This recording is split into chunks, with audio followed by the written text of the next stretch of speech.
días a todas y a todos. Mi nombre es Alma Barajas, soy psicóloga de la Jurisdicción Sanitaria de Catepec, del Instituto de Salud del Estado de México.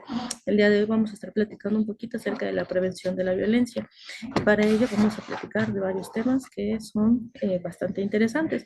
¿Por qué hablar de prevención de la violencia? Principalmente cuando estamos hablando de violencia de género, es importante por varios motivos. El primero de ellos es comentarles que, como seguramente todos ustedes sabrán, el Estado de México tiene actualmente 2 alertas de género. Esto quiere decir que los números en cuanto a feminicidios y los diferentes tipos de violencia hacia las mujeres y muchas veces hacia sus hijos ha ido incrementando, a pesar de que el sistema ha intentado pues poder integrar nuevos programas y nuevas estrategias para que esto disminuya. Parece ser que la violencia cada año pues va en aumento. Por ello es importante que podamos tratar acerca de este tema. Para que nos demos un poco más de cuenta acerca de estas diferencias que suceden entre hombres y mujeres y por qué es importante hablar de la violencia hacia la mujer, hablemos de las diferencias entre sexo y género. Es por demás interesante que nosotros conozcamos que las cifras al respecto de la violencia dicen lo siguiente: 1 de cada 4 mujeres en su vida a partir de los 12 años en adelante ha sufrido, sufre o sufrirá algún tipo de violencia en la pareja, en la familia, en el sistema laboral, etcétera. Y en el caso de los varones es 1 de cada 6 individuos. Entonces nos damos cuenta de las diferencias. Aunado a esto, se sabe que solamente el 10% de las mujeres que sufren violencia denuncian a su agresor o el acto de violencia. Y de este 10%, solamente 1% son aquellos casos que se les da seguimiento a nivel legal y se tiene algún tipo de resolución. Entonces, estamos platicando la diferencia entre sexo y género. El sexo son todas aquellas diferencias biológicas con las que nosotros nacemos y que van a distinguir a los hombres de las mujeres. Generalmente son inmutables y no cambian con el tiempo ni con la cultura. Es decir, somos hombres o mujeres. Y en cuanto al género, son todos aquellos ordenamientos o características particulares que van a ser dadas, pero por la sociedad. Es decir, la sociedad nos está marcando constantemente cuál es el rol que tiene que seguir un hombre que nació así tal cual, con este sexo, una mujer que nace con este sexo. Podemos entenderlo como conductas, como pensamientos, como atributos sociales, ideológicos que se atribuyen, ¿de acuerdo? Esto nos va a llevar a estereotipos de género, es decir, toda aquella idea o concepción con las que cuentan las personas acerca de haber nacido hombre o haber nacido mujer. En la imagen podemos observar, por ejemplo, en la parte derecha, pues una imagen que generalmente se asocia con las mujeres y vemos que en vez de cabeza se le pone una plancha. Es decir, que estereotipada en cuanto a estereotipos, una mujer tendría que estar haciendo las labores domésticas y que además fueran de su agrado. Se espera que una mujer sea maternal, le guste estar en casa, tenga agrado por las labores domésticas, tenga agrado por el cuidado del otro, sea pasiva, sea muy tranquila, y en muchas culturas que de preferencia no tenga opiniones. En el caso de los varones, que es esta otra figurita de color azul, cuyo color también es un estereotipo de género, si en vez de cabeza se pone un balón de fútbol. Muchos hombres no gustan del fútbol y sin embargo se espera que les agrade o que les agraden los deportes en general, que sean independientes, que salgan a trabajar, que sean proveedores, que cuando sean padres también sean buenos proveedores, que sean más rudos, que no muestren sus emociones a pesar de que ellos deseen hacerlo. Evidentemente esto ha ido cambiando con el tiempo. Cada uno de nosotros lo puede ir modificando, pero son estos estereotipos, es decir, una concepción predeterminada que se tiene de uno u otro sexo. Para poder entonces hablar acerca de violencia, vamos a poderla definir. La Organización Panamericana de la Salud, la OPS, nos dice que la violencia es el uso intencional de la fuerza física o el poder real o imaginario en tipo de amenazas contra uno mismo, contra una persona, contra un grupo de personas, contra una comunidad, que invariablemente va a tener como consecuencia pues algún daño psicológico, lesiones, la privación de la libertad, un mal desarrollo del individuo a quien se le ejerce violencia o en algunos desafortunados casos la muerte. En el caso de las mujeres, como veremos un poco más adelante, esta muerte intencionada o este asesinato hacia las mujeres que se da evidentemente de manera intencionada, se le denomina feminicidio, que es el matar a una mujer por el hecho de ser mujer. Ahora, comentábamos hace ratito que la violencia puede desarrollarse de diferentes formas y vamos a encontrar 5 tipos de violencia que vamos a dirigir específicamente hacia la mujer.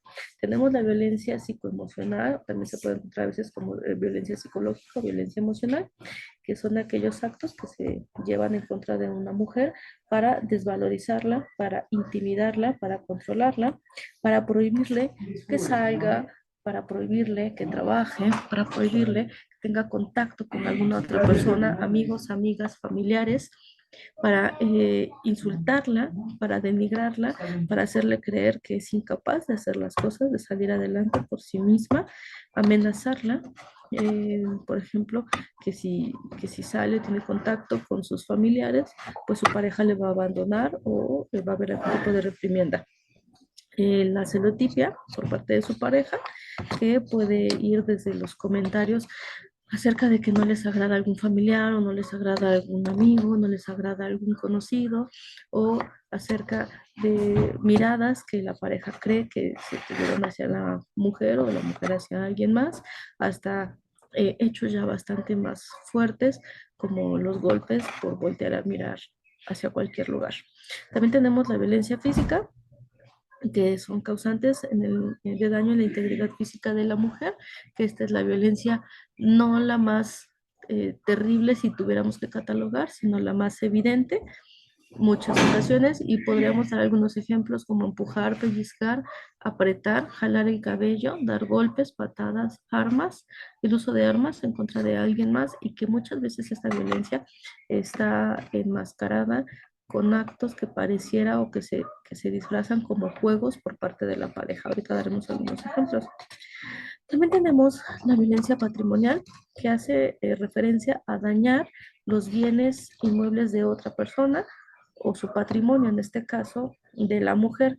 ¿Cómo se hace esto? Mediante la sustracción o la destrucción o desaparición de objetos personales.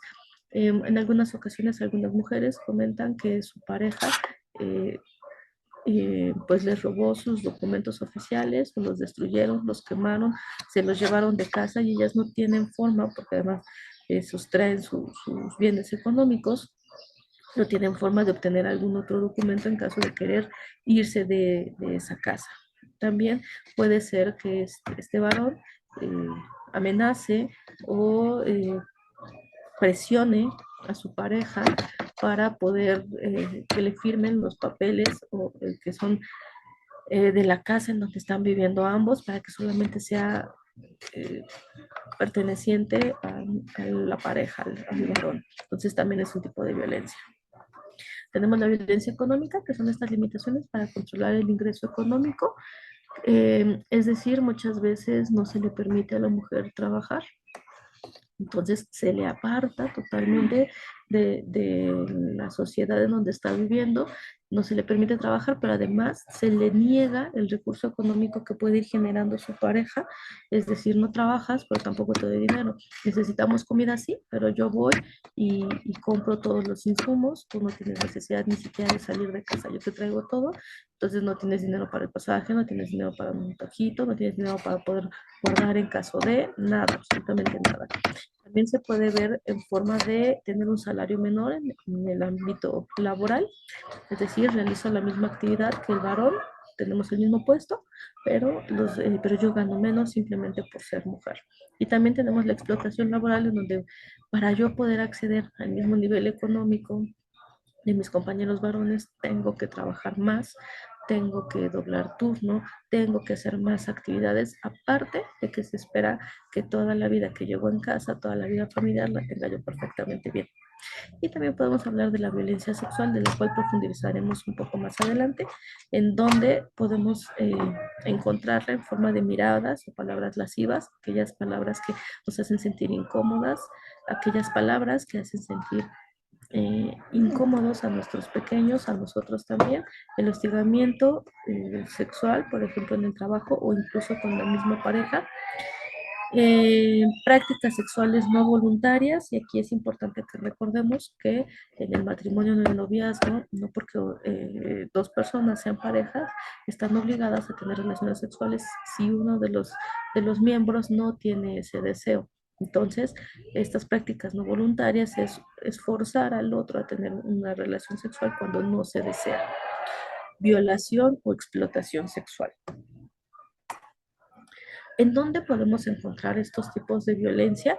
Y, eh, y algunos otros que se les puedan ir ocurriendo y que a lo mejor no hemos mencionado, como el ciberacoso sexual, el hostigamiento sexual, etcétera.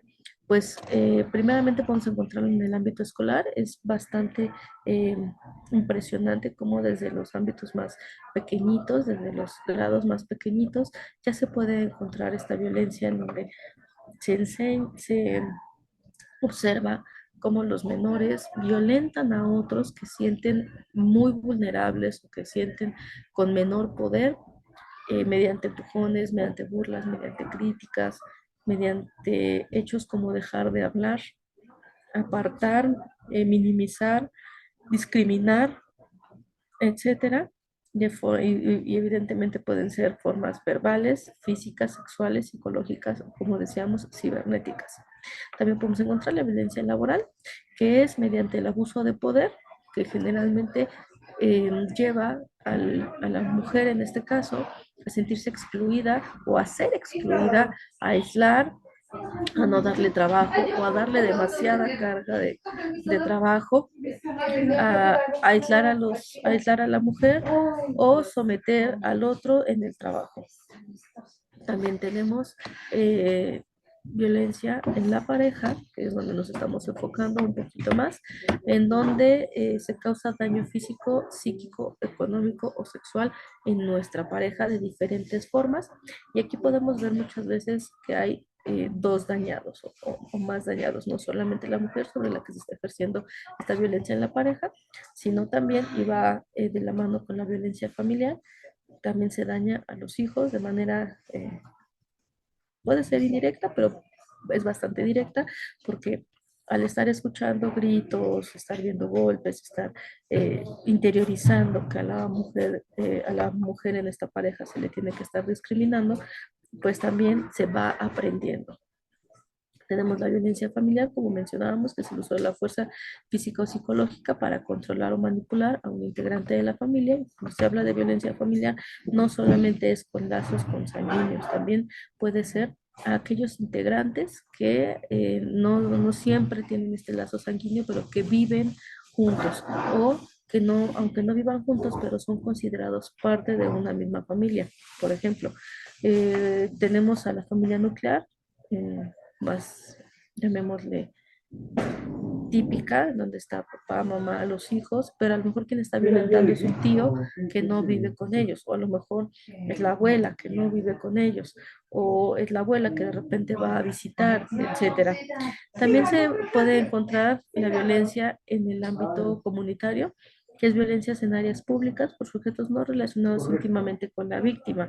Por ejemplo, que una mujer vaya en el camión y le estén violentando igualmente, o acoso escolar, o que se vaya, por ejemplo, en la calle y alguien nos violente mediante el robo de nuestras pertenencias. Todo esto que hemos estado platicando nos lleva a darnos cuenta que la violencia es un problema de salud pública. ¿Por qué la violencia es un problema de salud pública? Por su extensión. Hace ratito hablábamos que el Estado de México cuenta con dos alertas de género, pero que también una de cada cuatro mujeres fueron, son o serán violentadas. Entonces nos damos cuenta que es una extensión muy, muy amplia, tiene una magnitud que puede incluso afectar a no solo la mujer que recibe la violencia, sino también a las mujeres que están a su alrededor, niñas, niños, adolescentes, adultos mayores, que son aquellos que pueden volverse más vulnerables. Por ejemplo, adultos que por su orientación sexual, su identidad de género, alguna discapacidad o enfermedad, también son aquellos que son más vulnerables a recibir violencia. Por ejemplo, una persona que se encuentre, un adulto mayor que se encuentre enfermo y que necesite que alguien más le asista, le cuide, le ayude y no recibir esa asistencia, pues los vulnera todavía más. Para poder comentar un poquito acerca de la violencia que veíamos en esta parte, la violencia sexual, es necesario que podamos identificar la diferencia entre la violación sexual y únicamente esta violencia sexual que podríamos determinar como abuso sexual. Y esta violencia sexual se va a definir como todo acto sexual con tentativa, solo la tentativa de consumar un acto sexual mediante comentarios, insinuaciones sexuales no deseadas por parte de la víctima, acciones para comercializar o utilizar de cualquier otro modo la sexualidad de una persona, independientemente de la relación que se tenga con el victimario. Puede verse en el hogar, en el trabajo, en la calle, etcétera. Entonces podemos tomar en cuenta que son miradas, comentarios, tocamientos, hostigamiento, etcétera. Y la violación sexual es todo aquel acto en donde el violentador introduce vía vaginal, anal u oral cualquier parte de su cuerpo, algún objeto o instrumento eh, a la víctima, causando, por supuesto, múltiples daños en donde pueden, entre otras cosas, no solamente tener consecuencias a nivel emocional, psicológico, sino también físico mediante el contagio de diferentes infecciones de transmisión sexual. Súper importante entonces con todo lo que hemos estado platicando, que nos demos cuenta que en todo México hay numerosos marcos legales que pueden apoyar y que de hecho apoyan la atención a víctimas de violencia. Para ello podemos mencionar al más representativo de todos, que es la Constitución Política de los Estados Unidos Mexicanos, donde se va a mencionar toda esta, eh, todos estos derechos de las mujeres, las niñas y los niños a no ser violentados.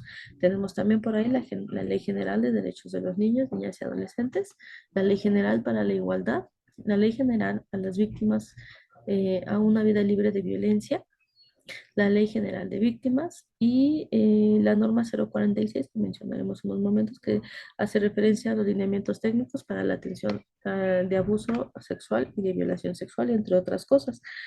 Algunos convenios y convenciones que se pueden mencionar, aparte de todo este marco legal, es la Convención sobre la Eliminación de todas las formas de violencia conocida como CEDAW, también la Convención contra la Tortura, otros tratos o penas crueles o inhumanos, la Convención Interamericana para Prevenir, Sancionar y Erradicar la Violencia en el Tratado de Belém do Pará, la Convención Americana de los Derechos Humanos y la Declaración Universal de los Derechos Humanos. Es decir, todos estos acuerdos, leyes y convenciones nos permiten poder dar atención a todas las víctimas de violencia. Y ya mencionaba yo también la norma oficial 046, que es el nombre completo, norma oficial mexicana 046 del 2005, violencia familiar, sexual y contra las mujeres, que son los criterios para la prevención y la atención, que se puede descargar sin ningún problema en PDF. Es bastante digerible, bastante entendible, cuyo objetivo es reducir la prevalencia y la severidad de los daños a la salud causados por la violencia contra las mujeres, dando énfasis en aquellas que se encuentran en mayor situación de vulnerabilidad o de riesgo inminente.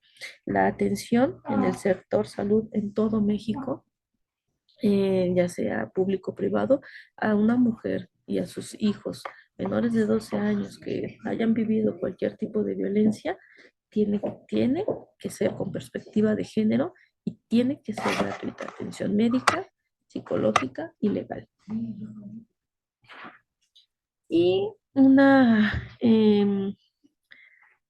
modificación a la ley que se realiza es en el 2020, que fue aprobada el 5 de noviembre, hace ya 3 años, es esta ley Olimpia, que seguramente se habrá escuchado con anterioridad, que tiene una historia bastante interesante de esta mujer, cuyo nombre es Olimpia, que sufrió de violencia cibernética por parte de quien fuera su pareja durante 7 años.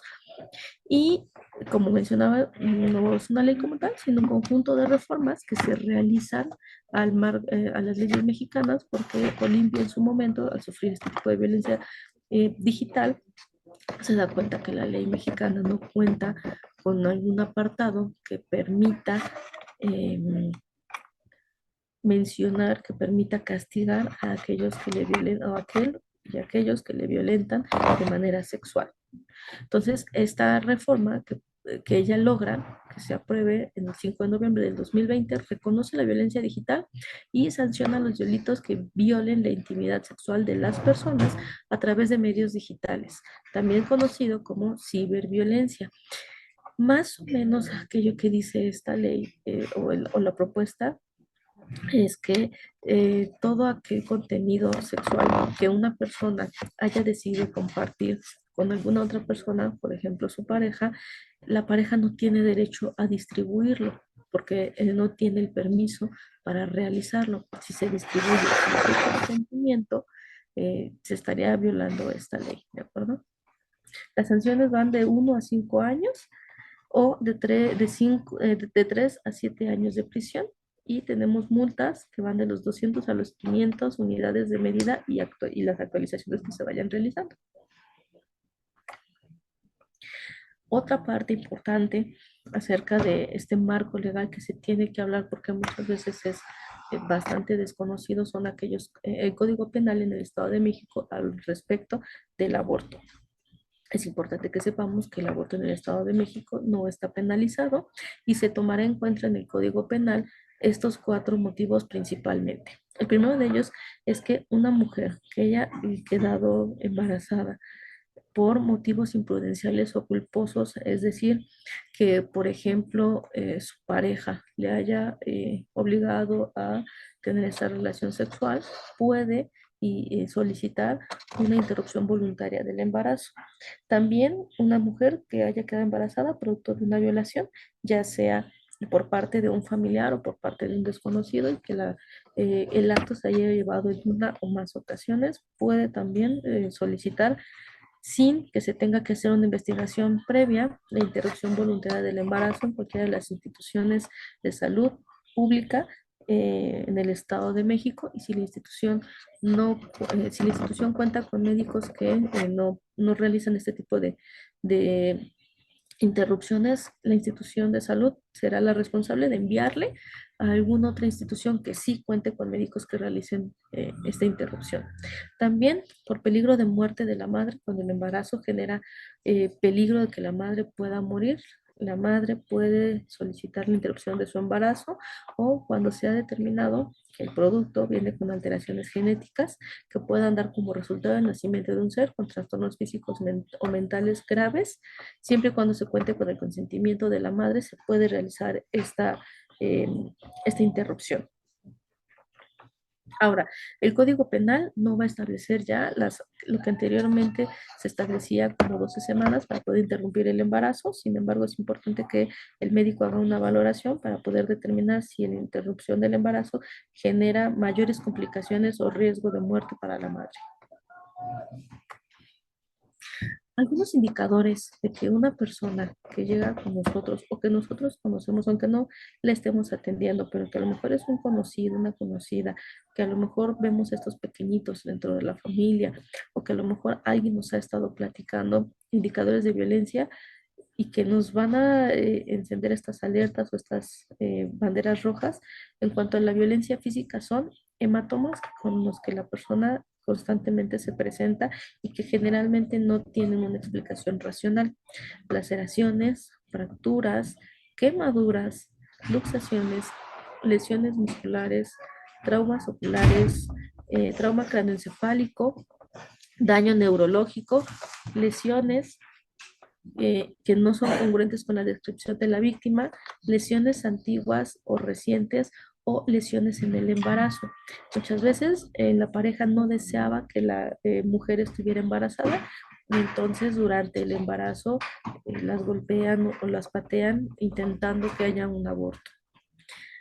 Indicadores también de violencia psicológica que podemos o que nos permitirían poder empezar a sospechar que esta mujer o que sus hijos sufren violencia es la baja autoestima, cansancio crónico, problemas de memoria y de concentración, distorsión del pensamiento, es decir, que muchas veces no está muy segura acerca de lo que está diciendo o lo que está pensando, o que veamos que tiene como muchos momentos en donde no recuerda que haya pasado, disminución del interés en actividades que antes le agradaban y que ahora se ha ido alejando de estas actividades, un miedo intenso y sobre todo miedo a la hora a la que llega la pareja, si es que es la pareja quien le violenta, miedo intenso a no decir algo que a la pareja le vaya a molestar, miedo intenso a cómo se viste para que no le moleste a su pareja, etcétera.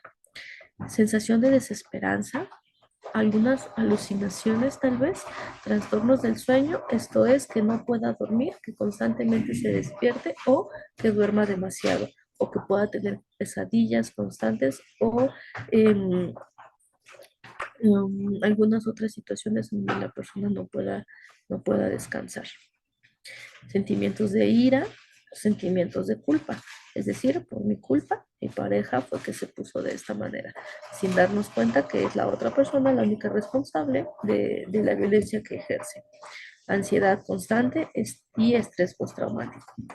En el caso de la violencia sexual, podemos observarlo en embarazos en niñas o adolescentes. No todos los embarazos adolescentes o menores de edad son productos de una violación, pero muchísimos de ellos sí, porque se encuentran en niñas de 10, 11, 12 años que están embarazadas y cuyo padre de este bebé son personas mayores de edad, entonces estaríamos hablando de una violación, a pesar de que las pequeñas hayan consentido esta relación sexual que generó el embarazo, estamos hablando ya de una violación al ser un mayor de edad. O muchas veces también son los familiares. Hemorragias vaginales, defecación o micción dolorosa, por todas aquellas ocasiones que les están obligando a la penetración, abortos constantes, lesiones o infecciones genitales, lesiones vaginales, anales, orales, virus de papiloma humano, VIH-Sida, hepatitis B, abuso o uso de sustancias desde muy corta edad. Esas son solamente algunas. Y los indicadores de violencia patrimonial o por abandono también es baja autoestima. La higiene de una persona está totalmente deteriorada. Sus necesidades médicas no son atendidas o son atendidas ya de manera muy tardía. La alimentación generalmente es deficiente. Eh, También se encuentra la pérdida de los documentos, los que hablábamos al inicio, y las limitaciones económicas muy evidentes. Ahora, vamos a poder platicar acerca de este llamado círculo de la violencia, que es muy mencionado en cualquier tema de violencia de género, y es una de las formas en cómo constantemente se sigue una dinámica en donde, en este caso, la pareja, pero esto se puede observar en cualquier tipo de relación violenta, pero hablando de la pareja, se encuentra inmiscuido y es circular justamente porque se cumple un ciclo y es muy difícil poderse dar cuenta que estamos cumpliendo círculos constantes de violencia y en qué momento vamos a poder salir de dicho círculo. Esta comienza con un suceso detonador, es decir, aquel suceso en donde la pareja se molesta muchísimo de que, en este caso, la mujer haya realizado o dejado de realizar alguna actividad en donde dice, no puedo más con esto. Por ejemplo, los celos, ¿no? Una mujer puede ser que haya vestido como ella se sentía cómoda, como ella se sentía bien, como ella se gustaba a sí misma, pero su pareja considera que no es algo correcto, entonces ese suceso a esta pareja le parece que es que detona el siguiente punto, que es el acto violento. ¿Cuál es el acto violento? Pueden ser los gritos, las amenazas, las intimidaciones, el hacer menos o, por ejemplo, los golpes. Entonces, le grita dos que tres cosas, la hace sentir inferior, la humilla, le da algunos golpes y le dice que no desea que se comporte de esta manera, para que acto siguiente vayamos al tercer punto de este círculo de la violencia, que es el sentimiento de culpa. Es decir, el violentador va a creer que no debe haber actuado de esta manera, se va a sentir con culpa y va a empezar a solicitar el perdón hacia la víctima, jurando que no lo va a volver a realizar, jurando que se va a controlar, jurando que le ama, que le quiere, que desea estar con esta persona. Y vamos a pasar al cuarto momento, que es la luna de miel, en donde mediante compensaciones, con palabras, con actos, con regalos, con salidas, con promesas, mencionaba de que esto no volverá a suceder, la pareja empieza a mantener nuevamente esta relación, entre comillas, pacífica, en donde esta sensación de felicidad, de cariño, de estabilidad, le va a hacer creer que todo está de manera correcta para que pueda llegarse al siguiente punto, en donde se dan sentimientos nuevamente de inseguridad, de celos, de ira, de que algo no me está gustando, tu comportamiento otra vez vuelve a ser el mismo, es que tú tienes la culpa porque mira cómo te vistes, o es que tú tienes la culpa porque no tienes la comida cuando yo llego a casa, o tú tienes la culpa porque llego a casa y quiero descansar y los niños todavía me están molestando y yo no quiero atenderlos, etcétera. Y se empiezan a acumular como si fuera un hoyo express todas aquellas situaciones que nos llevarán al siguiente punto, que es buscar aquel momento ideal en donde yo, violentador, que estoy sintiendo un montón de ira, que estoy sintiendo un montón de enojo, que yo necesito descargar toda esta sensación de molestia, busco cómo poderla descargar sobre mi pareja, sobre la víctima, y a lo mejor la nueva oportunidad que tengo es que mi pareja llegó tarde ese día. Entonces yo me enojo y busco nuevamente ese suceso detonador. Ya vimos cómo se cumple un ciclo y se da vuelta y vuelta y vuelta sobre las mismas situaciones.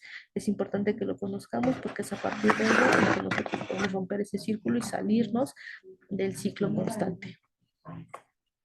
Otra forma en que podemos detectar la violencia, ya sea que estamos nosotros viviendo o que a lo mejor de manera o sin intención alguna estamos generando sobre algún otro, es este instrumento llamado violentómetro, que tal cual es una regla. Su versión original fue creada por el Instituto Politécnico Nacional, mediante muchísimas investigaciones que se estuvieron realizando, y se determina realizar ese instrumento que va desde el cero hasta otros veintitantos, me parece, en la escala, y mediante colores podemos ir viendo cómo va subiendo, como si fuera una escalera, los grados de violencia que va recibiendo una persona. Y al inicio se comentaba que muchas veces este tipo de violencia está normalizado, pasa desapercibido porque se presenta como si fuera manera de juego. ¿Cómo? Se pueden presentar, por ejemplo, bromas hirientes en donde se hace una broma acerca del cuerpo de nuestra pareja o de su forma de pensar o de su forma de vestirse o de cómo habla, y entonces si la pareja se queja de que eso fue hiriente, su pareja le dirá, es que solamente estoy bromeando, no te tienes que por qué tomar en serio, pero son constantes, constantes y empiezan a degradar el autoestima de la mujer. Vemos chantajes, mentiras, engaños, en la ley del hielo, los celos, que va aumentando ya en intensidad, descalificar a la otra, ridiculizar, ofender, humillar en público, y lo vemos muchas veces en aquellos padres o madres que violentan a sus pequeños y mediante palabras que hacen sentir mal o que dejan al descubierto o que humillan, etcétera, en frente de otras personas, jalones tal vez, dejan muy marcada la autoestima de los pequeños. Intimidar, amenazar, controlar o prohibir. Y si ustedes se fijan, va subiendo esta escala en donde ya el color no es amarillo, empieza a ser naranja, y también un poco de rojo. Vemos destrucción de artículos personales, el manoseo, evidentemente cuando la otra persona no desea ser tocada, caricias agresivas, aquellas caricias que el violentador dice que son, que él las siga acaricia, pero que pueden llegar a doler, golpear disque jugando con zapes, por ejemplo, pellizcar o arañar diferentes partes del cuerpo, empujar o jalonear, las cachetadas, las patadas, sigue subiendo en intensidad, encerrar, aislar a la otra persona. Muchas mujeres reportan que sus parejas cuando se van a trabajar las dejan encerradas con llave o hasta con candados, eh, a veces con comida, a veces sin comida, a veces cuando están los hijos, a veces cuando no están los hijos, y hasta que la pareja llega, ya abre la puerta. También amenazas con objetos o armas, amenazas de muerte, forzar una relación sexual. Solo quiero que recordemos que nuestra pareja, estemos casados o en una relación de noviazgo, no nos puede forzar a tener relaciones sexuales si es que nosotros así no lo deseamos. El abuso sexual, las violaciones, mutilar y por último el asesinato. Decíamos que el feminicidio es el mayor grado de expresión de la violencia hacia una mujer. Bien, en el sector público, ¿cómo se pueden detectar casos de violencia? Hablábamos hace ratito acerca de estos indicadores de violencia física, psicológica, sexual, patrimonial, que nos dejan ir viendo poco a poco cómo la persona puede estar viviendo violencia. Pero también tenemos otras formas. Es una forma muy sencilla, mediante un cuestionario de 20 preguntas que se les realiza a las mujeres de manera rutinaria. Es más, a veces esta mujer, de hecho, se utiliza en el sector público de manera rutinaria porque a veces las mujeres, muchas veces ellas no van a ir directamente al Ministerio Público, por ejemplo, a decir que están sufriendo violencia por el maltrato que sufren, por las humillaciones, porque ya se volvió constante, porque es difícil darse cuenta, porque ya tiene mucho tiempo que empezó, porque ya tiene un tiempo que terminó, porque no saben que tienen ese derecho por múltiples causas, pero entonces se aprovecha que las mujeres pues constantemente van a supervisar o a poder hacerse chequeos de salud y es ahí donde se aprovecha para poder utilizar esta herramienta de detección de violencia mediante, decíamos, un cuestionario de 20 preguntas muy sencillas. En el aspecto de la violencia sexual tenemos que darnos cuenta que se divide entre violación sexual y abuso sexual, pero cualquiera de las dos puede ser una urgencia médica. Vamos a determinarlo. Una urgencia médica requiere de atención médica porque la vida de la persona corre mucho peligro. Pueden ser lesiones graves o violaciones que se produjeron en un lapso si hoy ocurre, tenemos hasta 72 horas para poder dar atención a esta urgencia médica. En el caso de las violaciones, ahorita veremos por qué son las 72 horas. De ahí pasamos a la emergencia psicológica, que es referida por diversos servicios de salud especializados y se va a implementar un protocolo dependiendo de la severidad del asunto. Es decir, ya pasaron, si fue una violación sexual, ya pasó más de 72 horas y aún así se va a implementar ese protocolo de actuación para poder determinar el grado de daño que puede estar teniendo la persona. Por ejemplo, no siempre son violaciones, puede haber sido una violencia física, pero la mujer a lo mejor recibió algún golpe en el cráneo, pero ya tiene más de estas 72 horas, entonces hay que determinar mediante diferentes servicios médicos la gravedad del asunto. Y uno más que es no representa una urgencia inmediata, se hace referencia a aquellas situaciones en donde ya tiene un tiempo, a lo mejor unos años, que la mujer sufrió este tipo de violencia y entonces se le empieza a dar orientación psicológica para poder reeducar todos estos pensamientos con los que ya convivimos para poder tener una sana convivencia.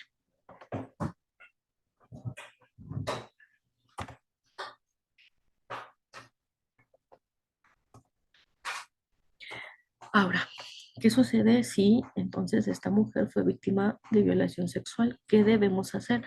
Aquí coloco una imagen de qué hago si sufre una violación sexual que está ligada a este link de YouTube, que es ese mismo video de unos pocos minutitos y se da toda la explicación. Pero de manera general, hay que determinar si es una urgencia. Les decía yo, si ocurrió antes de las 72 horas, sí o sí, es una urgencia. Lo primero que tiene que hacer la víctima si es mayor de edad, puede acudir sola; si es menor de edad, acudir con algún adulto. No siempre tienen que ser los padres, muchas veces son los padres quienes generaron esta violencia sexual. Entonces, lo primerito que se tiene que hacer es acudir a un hospital. Puede ser uno de los hospitales que se encuentran dentro de la red del Instituto de Salud del Estado de México, que cuentan con atención especializada para la víctima de violencias, o algún otro hospital en donde se le dará atención inmediata para poder determinar, entre otras cosas, mediante exámenes médicos, si ha sido o se ha generado alguna infección de transmisión sexual mediante exámenes de laboratorios o VIH-Sida. Se tiene que dar una quimioprofilaxis con la que ya se cuenta un esquema para poder tratar de evitar ese riesgo. En caso de que la mujer ya esté en una edad de tener su periodo menstrual, se da la pastilla del día siguiente para evitar un embarazo, y los antirretrovirales para prevenir VIH-Sida. Ahora bien, ¿qué pasa si ya hay un lapso mayor de las 72 horas? Aún así, se tiene que acudir a alguna institución médica para que se pueda descartar estas infecciones de transmisión sexual, y en caso de que se determine que la mujer está embarazada, pues si es deseo de ella, poder realizar una interrupción voluntaria del embarazo solamente, si es así su deseo. Ahora bien, después de poder realizar esta visita al hospital, donde se le dará seguimiento médico psicológico sin ningún costo, ahora sí tiene que realizar una denuncia ante el Ministerio Público. En caso de violencia o sospecha de violencia, se tiene en eh, las personas que pertenecen a los servicios de salud, psicólogos, médicos, trabajadores sociales, psiquiatras, tienen que entrevistar con perspectiva de género, mencionábamos, a la usuaria o a la paciente sin su pareja. Si es que se sospecha, sobre todo si es esta pareja quien le está violentando. Si es menor de edad, podemos preguntarle si desea que la entrevista se realice con su acompañante. Se tendría que realizar esta herramienta de detección de la que ya hablábamos, que son 20 preguntas, para determinar el tipo de violencia y el grado en el que lo está sufriendo en este momento, o poderla, si no desea una entrevista en ese momento y en pro de no revictimizarla, realizar una entrevista más adelante, o referirla a los módulos especializados de atención a la violencia para recibir esta atención de manera gratuita.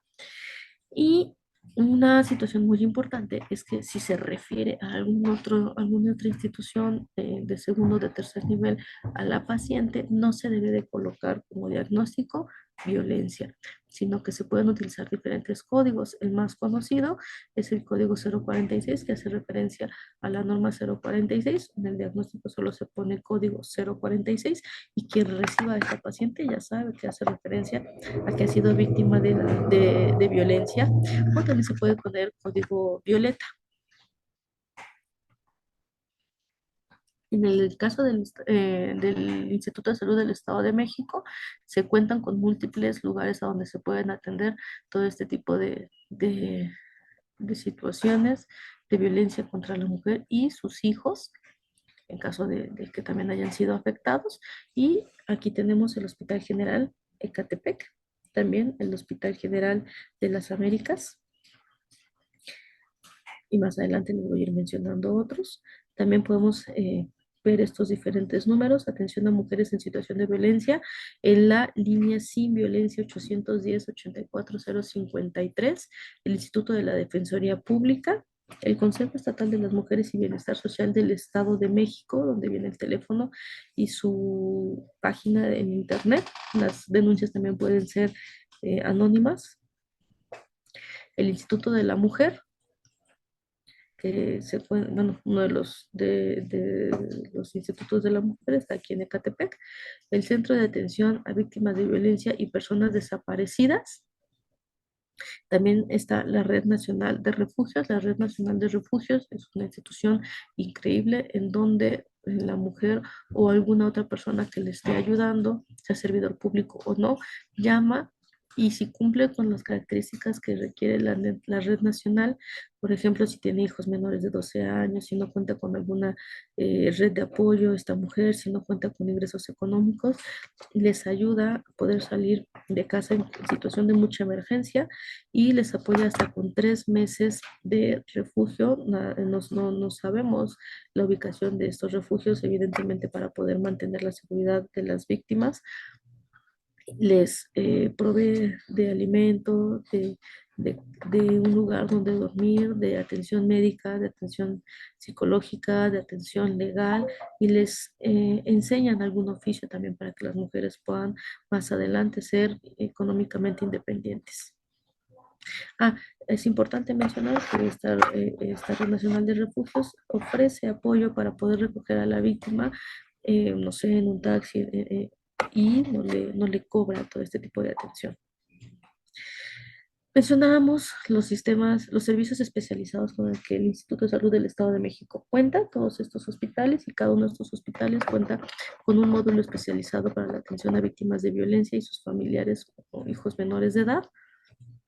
eh, y vamos a mencionarlos. Es el Hospital General de Atlacomulco, el Hospital Materno Perinatal, el Hospital General de Tenancingo, el Hospital General de Tejupilco, el Hospital General de San Felipe del Progreso, el Hospital General de Jilotepec, el Hospital Municipal de Temoaya. Aquí ustedes pueden observar la dirección y los números de atención, así como sus horarios. El Hospital General de Tizapán, el Hospital Municipal Villa Victoria, el Hospital General de Chalco, el Hospital General de Cuautitlán, el Hospital Municipal Otumba Bicentenario, el Hospital General de Ixtlahuaca, el Hospital General de Toluca, el Hospital Materno Infantil, el Hospital Municipal Xonacatlán, el Hospital General de Jalatlaco, el Hospital Municipal de Temascaltepec, Hospital Municipal Malinalco, Hospital General de Huixpotla, Hospital General de Ixtapan de la Sal, Hospital General de Ahuehuetoca, Hospital Materno Infantil Guadalupe Victoria, Hospital Materno Infantil de Chalco, el Hospital General Valentín Gómez Farías, el Hospital Materno Infantil de Chimalhuacán, el Hospital General de Catepec, el Hospital Municipal Mariano Matamoros Bicentenario, el Hospital General de Zahualcóyotl de La Perla, el Hospital Municipal Santa Cruz de Atizapán, el Hospital General de Valle de Bravo, el Hospital General de Tlanepantla, el Hospital General de Naucalpan, el Hospital General Valle de Chalco, el Hospital Municipal de San Juan Citlaltepec, Hospital General de Catepec Las Américas, Hospital Municipal de Tecámac, el Hospital General de Chimalhuacán, el Hospital Médico Adolfo López Mateos, Hospital General de Tutitlán, Hospital Materno Infantil de Miguel Hidalgo y Costilla, Hospital General de Zahualcoyotl, Hospital General de Soquiapan, y también se encuentran las oficinas centrales que están en Toluca, Estado de México, la Subdirección de Prevención y Control de Enfermedades y también las oficinas de la Estrategia de Reeducación para Víctimas y Agresores de Violencia de Pareja. Todas aquellas instituciones a las que ustedes se pueden comunicar en caso de que conozcan alguna persona víctima de violencia o que desafortunadamente ustedes sean víctimas de este tipo de violencia. Esperando haber podido ser clara en cada uno de los aspectos, agradezco muchísimo su atención y para cualquier situación me encuentro a sus órdenes. Gracias.